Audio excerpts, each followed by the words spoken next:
Welcome to Yahtzee Words. To play, you will need the Yahtzee Words game. Each player is given their own scorecard. The 7 dice and dice cup are placed into the middle playing area. The object of the game is to score the most points. Points are scored based on words or letter combinations created from rolling the 7 letter dice. The star symbol on the dice is wild. A player who rolls a star can use it as any letter they want. A player's turn begins with rolling all 7 dice.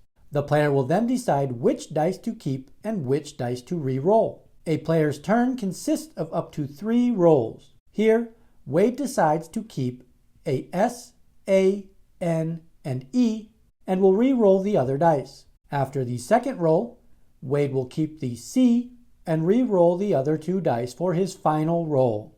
At the end of a turn, the player will decide which scoring box to fill in. Wade chooses to score the 5-letter word caves for 12 points. Play moves left to Diana, who starts her turn by rolling all 7 dice. Diana keeps B, E, N, and D, and re-rolls the other dice. After her second roll, Diana decides to keep B, E, Z, and the wild star, and re-roll the other dice.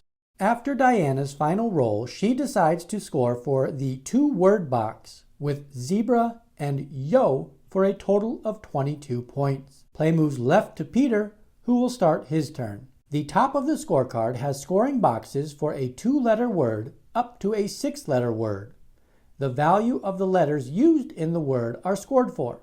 The bottom of the scorecard has scoring boxes for where you will score the value of letters used in 1 word, 2 words, or 3 words. Rolling all consonants scores 25 points, and rolling all vowels scores 35 points. Getting a 7-letter word is known as a Yahtzee and scores 50 points. At any point, a player can score the value of all the letters in their roll in the chance scoring box. The player with the most total points at the end of the game is the winner. If you enjoyed learning how to play Yahtzee Words and you are curious about other games, our channel is your go-to spot for fun, easy-to-follow tutorials. Check out the collection of videos to find your next favorite game.